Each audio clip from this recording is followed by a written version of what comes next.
कांग्रेस सांसद शशि थरूर पर कांग्रेस के नेता अक्सर आरोप ये लगाते रहे हैं कि पार्टी से हटकर शशि थरूर बयान देते हैं, पार्टी से हटकर शशि थरूर काम करते हैं, बीजेपी नेताओं के साथ मंच साझा करते हैं। ऑपरेशन सिंदूर में पार्टी से बिना पूछे डेलीगेशन टीम के साथ थरूर को सरकार ने विदेश भेजा, तब भी सवाल उठे, विवाद हुआ।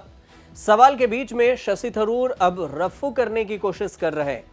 वो ये कि ये सब समझते हुए शायद शशि थरूर ने Veer Savarkar international impact award 2025 को लेने से साफ मना कर दिया है।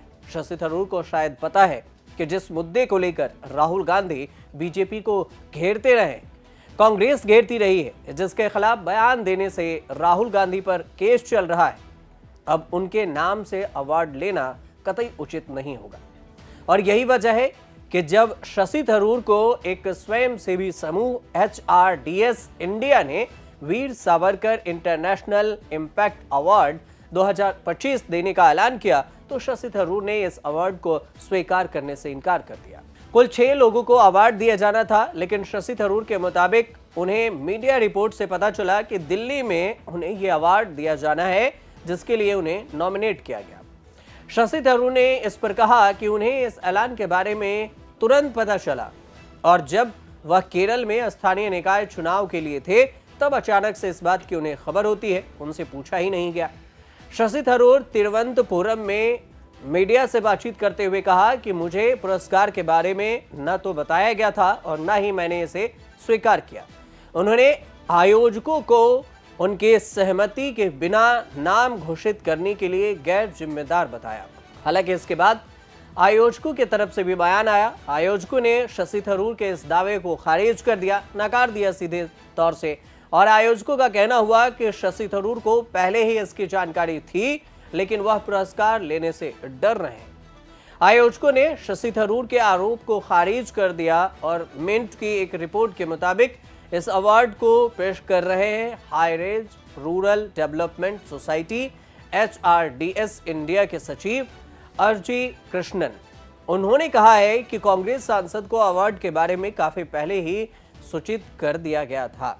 कृष्णन ने यह भी दावा किया है कि HRDS इंडिया के प्रतिनिधियों और अवार्ड जूरी के चेयरमैन ने शशि थरूर से उनके आवास पर मुलाकात की थी और उन्हें समारोह में आने के लिए आमंत्रित भी किया था।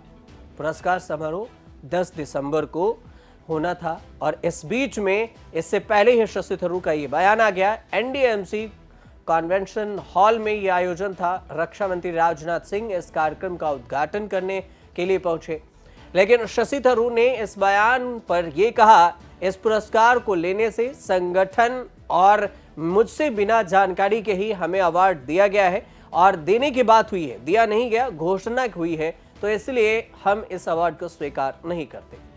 अब Veer Savarkar international impact award से जुड़ा हुआ प्रोग्राम स्वयंसेवी समूह HRDS इंडिया द्वारा दिया जाता है और इस समारोह में उपराज्यपाल मनोज सिन्हा मुख्य अतिथि के रूप में शामिल भी हुए। अब वीर सावरकर पुरस्कार अवार्ड आखिर क्या है, किसे दिया जाता है, ये भी थोड़ा अंत में समझ लेते हैं। वीर सावरकर पुरस्कार कोई एक सरकारी पुरस्कार नहीं है, बल्कि यह एक महान स्वतंत्रता सेनानी, दार्शनिक और लेखक विनायक दामोदर सावरकर की याद और उनके आदर्शों को समर्पित पुरस्कारों का एक समूह माना जाता है इसे, जिन्हें मुख्य रूप से गैर सरकारी संस्थाओं या फिर संस्थानों की ओर से दिया जाता है। ये पुरस्कार आमतौर पर उन व्यक्तियों या संगठनों को सम्मानित करने के लिए दिए जाते हैं जिन्होंने किसी विशेष क्षेत्र में योगदान दिया हो, और इसी के लिए नॉमिनेट किया गया था शशि थरूर को, जिन्होंने यह अवार्ड लेने से साफ तौर से मना कर दिया। अब इसके बाद शशि थरूर की चर्चा हो रही है। तो यही कुल जानकारी थी जिसे हमने आप तक पहुंचाया। आपको सही लगे तो हमारे चैनल से जुड़िए और देखते रहिए न्यूज़ तक।